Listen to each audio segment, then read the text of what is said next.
التمسك بالأثر نجاه. 80-ാമത്തെ ചോദ്യം. മൻ അദുവുകൽ അക്ബർ, നിന്റെ ഏറ്റവും വലിയ ശത്രു ആരാണ്?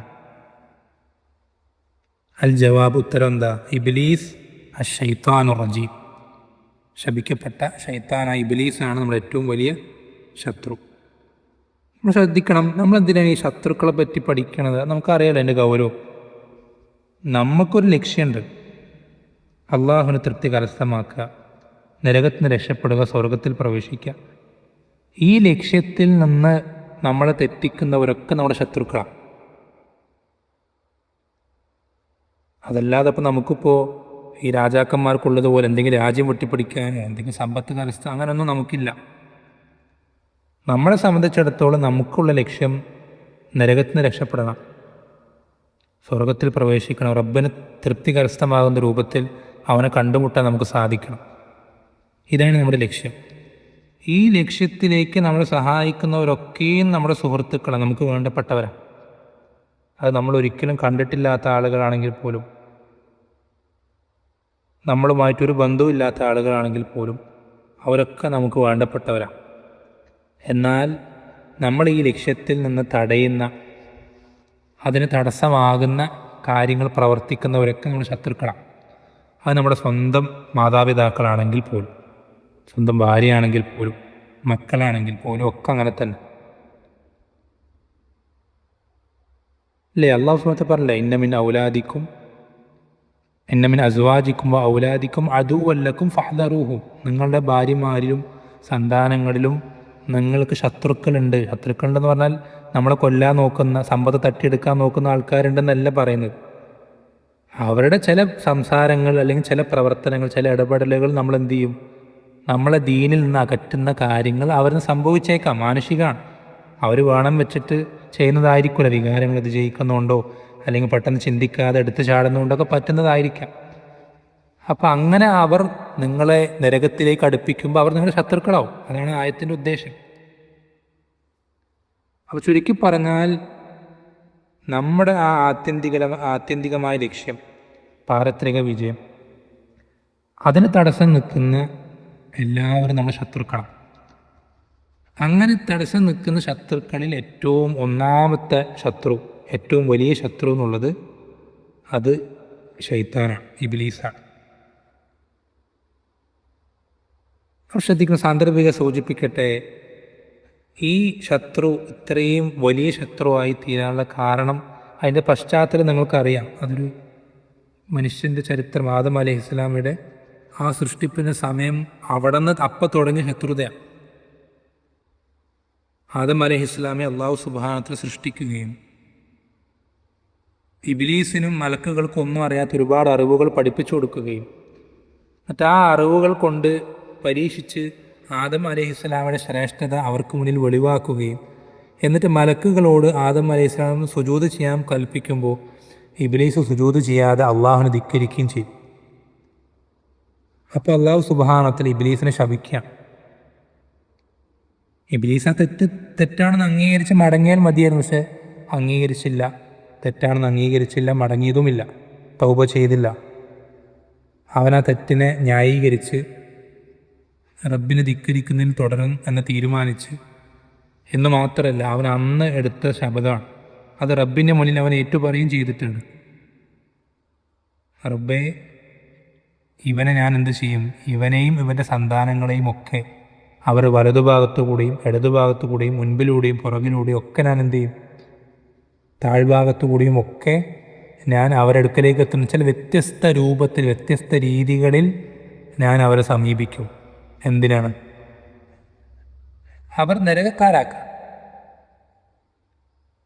എന്നിട്ട് ഇബ്ലീസ് പറയുന്നുണ്ട്, അവരിൽ ഭൂരിഭാഗം ആളുകളെയും റബ്ബേ നിന്നെ അനുസരിക്കുന്നവരെ നിനക്ക് കാണാൻ കഴിയൂല. ഇബ്ലീസ് പറയാൻ അല്ലേ? അത് അള്ളാഹു ഖുർആനിൽ വലഖദ് സദ്ദഖ അലൈഹിം ഇബ്ലീസു വന്നഹു, ഇബ്ലീസ് അങ്ങനെയാണോ പറഞ്ഞത് അതുപോലെ തന്നെ മനുഷ്യന്മാർ പ്രവർത്തിക്കുന്നത്. ഇബ്ലീസ് എന്താണോ കണക്ക് കൂട്ടിയത് അതുപോലെ തന്നെ മനുഷ്യൻ്റെ അവസ്ഥ. ഭൂരിഭാഗവും ഇബ്ലീസിൻ്റെ പുറകെ, അവൻ്റെ കൽപ്പനകളും അവൻ്റെ ആഗ്രഹങ്ങളും അവൻ്റെ നിയമരീതികളും അജണ്ടകളും ഒക്കെയാണ് എല്ലാ ഭൂരിഭാഗം ആളുകളും പിൻപറ്റിക്കൊണ്ടിരിക്കുന്നത്. അപ്പോൾ നമ്മൾ ശ്രദ്ധിക്കണം, ഈ ശത്രു ഇത്ര വലിയ ശത്രുതയുള്ളവനാണ് എന്ന് പറയുമ്പോൾ നമ്മളെ ഏറ്റവും അധികം പേടിപ്പെടുത്തുന്ന കാര്യം എന്താണെന്ന് വെച്ചാൽ, ഈ ശത്രുവിന് നമുക്കില്ലാത്ത ഒരുപാട് കഴിവുകളുണ്ട്, ഒരുപാട് പ്രത്യേകതകൾ റബ്ബ് കൊടുത്തിട്ടുണ്ട്. അപ്പോൾ നമ്മൾ വെറുതെ പേടിപ്പിക്കാൻ പറയുന്നില്ല, നമ്മളത് പറയുന്നത് എന്തിനാണെന്ന് വെച്ചാൽ നമ്മൾ കൃത്യമായ മുൻകരുതലുകൾ എടുക്കേണ്ടതുണ്ട്, ജാഗ്രത പാലിക്കേണ്ടതുണ്ട്. വെറുതെ പേടിച്ചതുകൊണ്ട് കാര്യമില്ല. ഏത് സമയത്തും ഏതു വിധേനയും നമ്മളെ എങ്ങനെയെങ്കിലും നരകത്തിലേക്ക് എത്തിക്കണം, അള്ളാഹുവിനെ അകറ്റണം എന്ന ഉദ്ദേശത്തോടു കൂടെ രാത്രിയെന്നോ പകലെന്നോ ഇല്ലാതെ പണിയെടുക്കുന്ന ഒരു ശത്രു നമ്മുടെ പുറകിൽ ഉണ്ടായിരിക്കെ നമുക്കതിനെപ്പറ്റി ഒരു ബോധവും ഇല്ലെങ്കിൽ നമ്മുടെ അവസ്ഥ എന്തായിരിക്കും? നമുക്കങ്ങനെ ശത്രുവിനെ പറ്റി അറിയുകയെന്നില്ല, നമ്മളങ്ങനെ പോകുന്നുണ്ട്. അപ്പോൾ ഇത്രമാത്രം വലിയ അപകടത്തിലേക്ക് നമ്മൾ ചെന്ന് വീഴുക. അതിന് പകരം നമ്മൾ എന്ത് ചെയ്യണം? കൃത്യമായ ബോധ്യം നമുക്ക് വേണം, ഏതൊക്കെ രൂപത്തിലാണ് ശൈത്താൻ എൻ്റെ ജീവിതത്തിലേക്ക് കടന്നു വരാൻ സാധ്യതയുള്ളത്. നമുക്ക് ബോധ്യം വേണം. പക്ഷെ നമുക്ക് നമ്മുടെ കുറവുകൾ, ഞാൻ ഏതൊക്കെ വിഷയത്തിലാണ് ഞാൻ വീക്കായിട്ടുള്ളത്, എൻ്റെ വീക്ക്നെസ് എന്തൊക്കെയാണ്, നമുക്ക് ഓരോരുത്തർക്കും കൃത്യമായ ധാരണ വേണം. എൻ്റെ പ്രശ്നം എന്താണ്, ഞാൻ എങ്ങനത്തെ സാഹചര്യത്തിലാണ് റബ്ബിനെ ധിക്കരിച്ച് പോകുന്നത്, ഞാൻ ഏത് സമയത്താണ് എൻ്റെ ഈമാൻ കുറഞ്ഞു പോകുന്നത്, നമുക്ക് കൃത്യമായി നമ്മുടെ കുറവുകളെപ്പറ്റി കൃത്യമായ ധാരണ വേണം. അത് ചിലരുടെ സംസാരത്തിലായിരിക്കും. സംസാരം കൊണ്ട് ധാരാളം തിന്മകൾ പറ്റിപ്പോകുന്ന ആളുകളുണ്ടാവും. ചിലരുടെ കണ്ണുകളായിരിക്കും, ഒരുപാട് ഹറാമുകൾ നോക്കിപ്പോകുന്ന ആളുകളുണ്ടാവും. ചിലരുടെ ചെവികളായിരിക്കും. ഓരോരുത്തർക്കും ഓരോ വീക്ക്നെസ്സുകളുണ്ടാവും. അപ്പോൾ അത് നമ്മൾ എന്ത് ചെയ്യണം? ഞാൻ ഇന്നൊരു സാഹചര്യത്തിൽ എത്തിപ്പെടുമ്പോഴാണ് ഞാൻ റബ്ബിനെ ധിക്കരിക്കുന്നൊരു സാഹചര്യം ഉണ്ടാകുന്നത്. അതുകൊണ്ട് ആ സാഹചര്യം എൻ്റെ ജീവിതത്തിൽ വരാതെ നോക്കണം. ഇപ്പോൾ മിക്ക ആളുകൾ ഇപ്പോൾ മൊബൈൽ ഫോണും ഇൻ്റർനെറ്റും മറ്റു സൗകര്യങ്ങളൊക്കെ വന്നതുകൊണ്ട് മിക്ക ചെറുപ്പക്കാരും ഭൂരിഭാഗം തിന്മകൾ അവരുടെ ജീവിതത്തിൽ സംഭവിച്ചു പോകുന്നത് അവരുടെ റൂമുകളിൽ ഇൻ്റർനെറ്റുമായി മൊബൈൽ ഫോണുമായിട്ട് ഒറ്റയ്ക്കാകുന്ന സന്ദർഭങ്ങളിലാണ്. അപ്പോൾ അത്തരമൊരു സാഹചര്യത്തിലാണ് ഞാൻ അള്ളാഹുവിനെ ധിക്കരിച്ച് പോകുന്നതെങ്കിൽ ഞാൻ എന്ത് ചെയ്യില്ല? എൻ്റെ ജീവിതത്തിൽ ഞാൻ രഹസ്യമായി മൊബൈൽ ഫോൺ ഉപയോഗിക്കില്ല, അല്ലെങ്കിൽ റൂമിലേക്ക് കയറി മൊബൈൽ ഫോൺ ഞാൻ കൊണ്ടുപോകില്ല. അങ്ങനെ എന്തെങ്കിലും ഒരു തീരുമാനം നമ്മൾ എന്ത് ചെയ്യണം? എടുക്കുകയും അങ്ങനെ ശൈത്താനിൻ്റെ കുതന്ത്രങ്ങളെ നമ്മൾ തിരിച്ചറിയുകയുമാണ്. അത് വലിയൊരു വിഷയം. ഞാൻ പറഞ്ഞു തുടങ്ങി, ശൈത്താൻ്റെ കുതന്ത്രങ്ങൾ എന്ന് പറയുന്നത് വലിയൊരു മേഖലയാണ്. അത് വലാ തത്തബിയു ഖുതുവാത്തി ശൈത്താൻ, അത് ഖുർആൻ പറയുന്നുണ്ട്. ശൈത്താനിന് സ്റ്റെപ്പുകളുണ്ട്. ഒറ്റയടിക്കാൻ നരകത്തിലേക്ക് എത്തിക്കൂല. നല്ലൊരു ജീവിതം നയിക്കുന്ന ഒരാളെ വളരെ പെട്ടെന്ന് ഒറ്റയടിക്ക് അവൻ നരകത്തിലേക്ക് അവനൊരു പടിപടിയായിട്ടാണ് എന്ത് ചെയ്യുക? നരകത്തിലേക്ക് എത്തിക്കുക. ഇപ്പം ഹദീസിൽ പറയുന്നതായി കാണാം, നബി സ്വല്ലല്ലാഹു അലൈഹി വസല്ലം പഠിപ്പിച്ചു തരികയാണെന്ത്? ഒരു പുരുഷൻ, ഒരാൺ, അയാൾ തക്ബീറത്തുൽ ഇഹ്റാം, അതായത് ഒന്നാമത്തെ സ്വഫ് നിസ്കാരത്തിൻ്റെ അതൊക്കെ കൃത്യമായി പാലിച്ചിരുന്ന ഒരാളായിരിക്കും. അയാൾ അത് മെല്ലെ മെല്ലെ വിട്ട് അവസാനം എന്ത് ചെയ്യും? നരകത്തിലേക്ക് വലിച്ചെറിയപ്പെടും. എന്നുവെച്ചാൽ ഒന്നാമത്തെ സ്വഫ് ജമാഅത്തിൽ പങ്കെടുത്തിരുന്ന അത്രയും നല്ലൊരു വ്യക്തിയായിരുന്ന ഒരാൾ, അയാൾ നരകത്തിലേക്ക് വലിച്ചെറിയപ്പെടാണ്. അതങ്ങനെ ഒറ്റയടിക്കല്ല. മറ്റൊരു ഹദീസിൽ കാണാം, ഒരാൾ മുട്ട മോഷ്ടിക്കും, മോഷണം നടത്തും. മുട്ടയാണ് മോഷ്ടിക്കുക. മുട്ട എന്ന് പറഞ്ഞാൽ കൈവെട്ടാൻ മാത്രമൊന്നുള്ള അത്രയൊന്നും വലിയ മോഷണം എന്നല്ല, ചെറിയൊരു കാര്യമല്ലേ. പക്ഷെ അവൻ മോഷ്ടിച്ച് അവൻ്റെ കൈ വെട്ടുന്ന അവസ്ഥയിലേക്കാണ് എത്തിച്ചേരും. അങ്ങനെ ചെറിയ ചെറിയ കാര്യങ്ങൾ ചെയ്ത് പിന്നെ വലിയ തിന്മയിലേക്ക്. അപ്പോൾ ഇങ്ങനെ ഒരുപാട് തന്ത്രങ്ങൾ ശൈത്താനൊരു മനുഷ്യനെ വീഴ്ത്താനുണ്ട്. ലഹരിയിൽ പെട്ടുപോകുന്ന ആളുകൾ, അവരെ വീഴ്ത്തുന്ന വലിയൊരു തന്ത്രമാണ് എന്ത്? ഇത് ജസ്റ്റ് ഇപ്പം മാത്രം ചെയ്താൽ മതി, അല്ലെങ്കിൽ ചെറിയൊരളവ് ചെയ്താൽ കഴിച്ചു നോക്കിയാൽ മതി എന്നൊക്കെ പറഞ്ഞിട്ട് എന്ത് ചെയ്യും? എല്ലാവരും കൂട്ടുകാരൊക്കെ സമ്മർദ്ദം ചെലുത്തുമ്പോൾ, നിർബന്ധിക്കുമ്പോൾ അത് തുടങ്ങി വയ്ക്കും, പിന്നെ ഇത് അവസാനിപ്പിക്കാൻ കഴിയില്ല. അങ്ങനെ പല തിന്മകളും ഒരു മനുഷ്യൻ്റെ ജീവിതത്തിലേക്ക് കടന്നു വരുന്ന പല രൂപത്തിലാണ്. അത് ശൈത്താന് പല തന്ത്രങ്ങൾ അവൻ്റെ ജീവിതത്തിൽ ഈ തിന്മകൾ കടത്തിക്കൊണ്ടുവരാൻ അവൻ പരിശ്രമിക്കുകയും ചെയ്യും. പല രീതിയിലൂടെ അവൻ എന്ത് ചെയ്യും? പരിശ്രമിക്കും. അപ്പോൾ നമുക്ക് ഏറ്റവും ആദ്യം വേണ്ടത് ഈ അറിവാണ്. ശൈത്താൻ ഏതൊക്കെ രൂപത്തിൽ നമ്മുടെ ജീവിതത്തിലേക്ക് കടന്നു വരും, അവൻ്റെ കുതന്ത്രങ്ങൾ എന്തൊക്കെയാണ്, അവൻ എങ്ങനെയാണ് ഒരു മനുഷ്യനെ നരകത്തിലേക്ക് വീഴ്ത്തുക, ഇതിനെ സംബന്ധിച്ച് കൃത്യമായ ധാരണ നമുക്ക് വേണ്ടതുണ്ട്. നമ്മൾ ശ്രദ്ധിക്കേണ്ടത്, ഈ ഷർറിൽ നിന്ന് രക്ഷ തേടുവാൻ, ഈ ഷർറുകൾ നമ്മളെ ബാധിക്കാതിരിക്കുവാൻ അള്ളാഹു സുബ്ഹാനഹു വ തആല നമ്മൾക്കൊരുപാട് വഴികൾ പഠിപ്പിച്ചു തന്നിട്ടുണ്ട്. നബി സല്ലല്ലാഹു അലൈഹി വസല്ലമ നമുക്കൊരുപാട് മാർഗങ്ങൾ പഠിപ്പിച്ചു തന്നിട്ടുണ്ട്.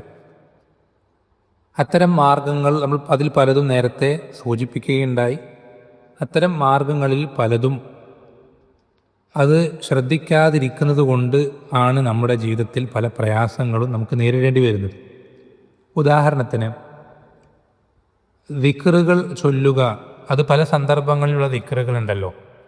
ഈ ദിക്റുകളിൽ പലതും അത് ശൈത്താനിൻ്റെ സംരക്ഷണത്തിൽ, അവൻ്റെ ഷർറിൽ നിന്നുള്ള സംരക്ഷണത്തിന് വേണ്ടി നിശ്ചയിക്കപ്പെട്ടതാണ് എന്ന് ഹദീസുകളിൽ വളരെ വ്യക്തമായി കാണാൻ സാധിക്കും.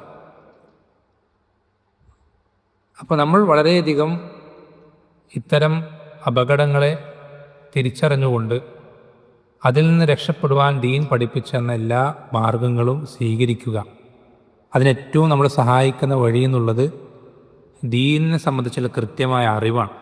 നമുക്ക് അറിവില്ലാത്തിടത്തോളം, നമുക്ക് എത്രത്തോളം ജഹല് നമ്മളെ ബാധിക്കുന്നു, അറിവില്ലായ്മ നമ്മളെ ബാധിക്കുന്നു, അത്രത്തോളം ശൈത്താനെ നമ്മളെ കീഴ്പ്പെടുത്തുക എളുപ്പമാണ്. സലഫുകൾ പറയാറുണ്ട്, 1000 ആബിദുകളേക്കാൾ ശൈത്താന് പ്രയാസമുണ്ടാക്കുക ഒരു ആലിമാണ്.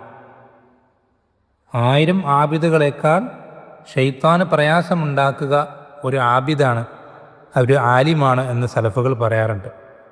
കാരണം ആബിദീങ്ങളെ വഴിതെറ്റിക്കുക എന്നുള്ളത് വളരെ എളുപ്പമുള്ള കാര്യമാണ്. റബ്ബിൻ്റെ സംരക്ഷണം അവർക്ക് കിട്ടിയിട്ടില്ലെങ്കിൽ വളരെ എളുപ്പത്തിൽ ഒരു വഴിതെറ്റിപ്പോവും. കുറേ ഇബാദത്തുകൾ ചെയ്തിട്ടുണ്ടാവും. ഒരു എക്സാം മനസ്സിലാൻ വേണ്ടി ഒരു ഉദാഹരണം പറഞ്ഞു, നടന്ന സംഭവമാണ്. നമുക്കൊക്കെ അറിയാമല്ലോ, നമ്മുടെ നാട്ടിൽ വളരെയധികം പ്രശസ്തനായിട്ടുള്ള, പേര് കേട്ടിട്ടുള്ളൊരു വ്യക്തിയാണ്, മഹത് വ്യക്തിത്വമാണ് അബ്ദുൽ ഖാദിർ ജീലാനി, മുഹീദ്ദീൻ ഷെയ്ഖ് എന്ന പേരിൽ വിളിക്കപ്പെടുന്ന, അള്ളാഹുവിൻ്റെ സ്ഥാനത്തേക്ക് ഉയർത്തപ്പെടുന്ന, എന്നാൽ വളരെ നല്ലൊരു വ്യക്തിത്വമായിരുന്നു അദ്ദേഹം. സ്വാലിഹായ, ഒരുപാട് ഇബാദത്തുകൾ ചെയ്ത, ധാരാളം ഇൽമുണ്ടായിരുന്ന നല്ലൊരു വ്യക്തിത്വമായിരുന്നു. ആ ഒരു പണ്ഡിതൻ, അദ്ദേഹം ഒരു മരുഭൂമിയിലൂടെ, ഒരു വിജനമായ പ്രദേശത്തുകൂടെ ഇങ്ങനെ ഒറ്റയ്ക്ക് സഞ്ചരിച്ച് ഇങ്ങനെ മുന്നോട്ട് പോവുകയാണ്. വളരെ ശ്രദ്ധിക്കണം. ഇൽമുള്ള ആളുകൾക്കുള്ള സ്ഥാനം മനസ്സിലാക്കാൻ ഈ ഒരൊറ്റൊരു സംഭവം തന്നെ നമ്മൾ ചിന്തിച്ചാൽ മതിയാകുന്നതാണ്. അദ്ദേഹം അങ്ങനെ മരുഭൂമിയിൽ വിജനമായ സ്ഥലത്തുകൂടെ ഇങ്ങനെ സഞ്ചരിച്ച് മുന്നോട്ട് പോകുമ്പോൾ അദ്ദേഹത്തിൻ്റെ ചുറ്റുപാടും ആരുമില്ല, എവിടെയും അദ്ദേഹം ഒറ്റയ്ക്കാണ്. അങ്ങനെ മുന്നോട്ട് പോയിക്കൊണ്ടിരിക്കെ പെട്ടെന്നൊരു ശബ്ദം, യാ അബ്ദുൽ ഖാദിർ, അബ്ദുൽ ഖാദിർ എന്നൊരു ശബ്ദം അദ്ദേഹം കേൾക്കുകയാണ്. അദ്ദേഹം നാലുപാടും തിരിഞ്ഞു നോക്കും, എവിടെയും ആരെയും കാണില്ല. വീണ്ടും അദ്ദേഹം നടക്കും, വീണ്ടും കേൾക്കും യാ അബ്ദുൽ ഖാദിർ. അപ്പം അദ്ദേഹം വീണ്ടും തിരയും, എല്ലാ ഭാഗങ്ങളിലേക്കും നോക്കും. അപ്പോൾ അദ്ദേഹത്തിൻ്റെ കണ്ണ് ഒരു മേഘത്തിൽ പതിയും. ഒരു മേഘം ഒരു പ്രത്യേക രൂപത്തിൽ അദ്ദേഹത്തിൻ്റെ മുകളിൽ നിൽക്കുന്നുണ്ട്. ആ മേഘം അവിടെ നിന്നാണ് എന്ത് ചെയ്യുന്നത്, ശബ്ദം പുറത്തേക്ക് വരുന്നത്. ആദ്യം ആ മേഘം ഒരു പ്രത്യേക രീതിയിലാണ് ഉള്ളത് എന്ന് മാത്രമല്ല, ആ മേഘത്തിൽ നിന്ന് ഈ ശബ്ദം പുറത്തേക്ക് വരികയും ചെയ്യാം. അങ്ങനെ ഇരിക്കെ ആ മേഘം ഇദ്ദേഹത്തോട് സംസാരിച്ചു തുടങ്ങാണ്, അബ്ദുൽ ഖാദിറെ, നിൻ്റെ ഇൽമും ഇബാദത്തുകളുമൊക്കെ ഞാൻ ഒരുപാട് കാലമായിട്ട് കാണുന്നുണ്ട്. നിൻ്റെ ഇബാദത്തുകളൊക്കെ കണ്ട് ഞാൻ നിന്നിൽ തൃപ്തിപ്പെട്ടിരിക്കുന്നു. അതുകൊണ്ട് അബ്ദുൽ ഖാദിറെ, നിനക്ക് ഇന്നു മുതൽ ഒരു ഹറാമും ഹറാമല്ല. ഇന്നു മുതൽ നിനക്കെല്ലാ ഹറാമുകളും ഹലാലാക്കാം. ഇന്നു മുതൽ ഞാനിതാ നിനക്കെല്ലാം ഹലാലാക്കി തരികയാണ് എന്ന് ആ മേഘത്തിൽ നിന്ന് ശബ്ദം വരികയാണ്. അപ്പോൾ അബ്ദുൽ ഖാദിർ റഹിമഹുല്ലാ ഈ മേഘത്തോട് തിരിച്ചു പറയുന്നത് എന്താണെന്നറിയോ, ഇഖ്സ അദുവല്ലാഹ്, അള്ളാഹുവിൻ്റെ ശത്രുവെ നീ തൊലഞ്ഞു പോകട്ടെ, നീ നിന്നിനായി തീരട്ടെ. എന്നുവെച്ചാൽ നിൻ്റെ ഈ കെണിയിൽ ഞാൻ വീഴൂല എന്നുള്ള പരിഹാസരൂപേണ ആക്ഷേപത്തിൻ്റെ സ്വരത്തിൽ അദ്ദേഹം തിരിച്ച് പ്രതികരിക്കുകയാണ്. അപ്പോൾ ഈ ശബ്ദം അത്ഭുതത്തോട് ചോദിക്കുകയാണ്, ഞാൻ ഇങ്ങനെയൊക്കെ വന്നിട്ടും ഇങ്ങനെ ഈ രൂപത്തിൽ ആരും ഇതുവരെ കേട്ടുകേൾവി പോലും ഇല്ലാത്ത രൂപത്തിൽ ഞാൻ നിൻ്റെ അടുക്കലേക്ക് വന്നു, ഇത്രയും അത്ഭുതകരമായ രീതിയിൽ ഞാൻ നിന്നെ അഭിസംബോധന ചെയ്തു, എന്നിട്ടും ഞാൻ അള്ളാഹു ആണ് എന്ന് നീ വിചാരിക്കുന്നതിന് പകരം ഞാൻ ശൈത്താനാണ് നീ എങ്ങനെ തിരിച്ചറിഞ്ഞത്? എൻ്റെ യഥാർത്ഥ ഐഡൻറ്റിറ്റി നിനക്ക് എങ്ങനെയാണ് മനസ്സിലായത്? അപ്പോൾ ഷെയ്ഖ് മുഹൈദ്ദീൻ ഷെയ്ഖ് പറയുന്നൊരു മറുപടി ഉണ്ട്. അദ്ദേഹം പറയുന്നത്, അള്ളാഹു സുബ്ഹാനഹു വ തആലയ്ക്ക് അവൻ്റെ അടിമകളിൽ വെച്ച് ഏറ്റവും ഇഷ്ടമുണ്ടായിരുന്നത് അവൻ്റെ റസൂലായ മുഹമ്മദ് സല്ലല്ലാഹു അലൈഹി വസല്ലം. ആ മുഹമ്മദ് സല്ലല്ലാഹു അലൈഹി വസല്ലമയ്ക്ക് അള്ളാഹു സുബ്ഹാനഹു വ തആല മരിക്കുന്നത് വരേക്കും ഒരൊറ്റൊരു ഹറാമ് പോലും അദ്ദേഹത്തിന് ഹലാലാക്കി കൊടുത്തിട്ടില്ലെങ്കിൽ പിന്നെങ്ങനെ അബ്ദുൽ ഖാദർ അള്ളാഹ് ഹലാലാക്കി തരാം എന്ന് അദ്ദേഹം തിരിച്ചു ചോദിക്കുകയാണ്. അപ്പോൾ ശൈത്താൻ പറയാണ്, അബ്ദുൽ ഖാദറെ, ഇൽമുള്ളത് കൊണ്ട് നീ രക്ഷപ്പെട്ടു, ഇൽമുള്ളത് കൊണ്ട് നീ രക്ഷപ്പെട്ടു. നിനക്ക് മുമ്പ് അദ്ദേഹം ശൈത്താൻ പറയുന്ന വാക്ക് ശ്രദ്ധിക്കണം.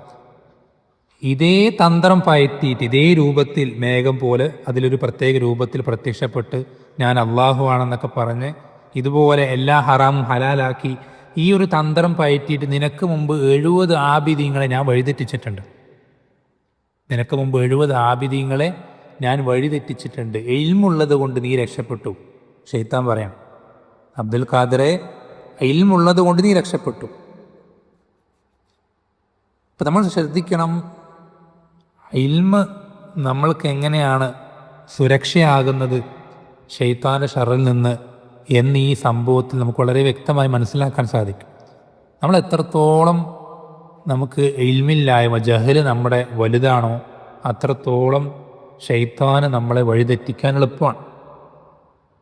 നമ്മൾക്ക് എത്രത്തോളം ഇൽമ് ദീനിൽ കൃത്യമായ അറിവ് ലഭിച്ചിട്ടുണ്ടോ അത്രത്തോളം ശൈത്താൻ്റെ ഷറിൽ നിന്ന് നമുക്ക് രക്ഷപ്പെടാൻ സാധിക്കും.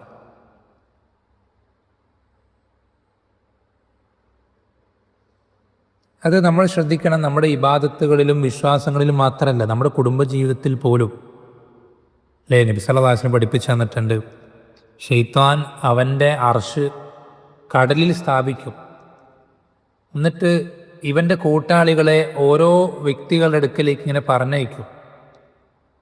എന്നിട്ട് ആ കൂട്ടാളികൾ എന്ത് ചെയ്യും?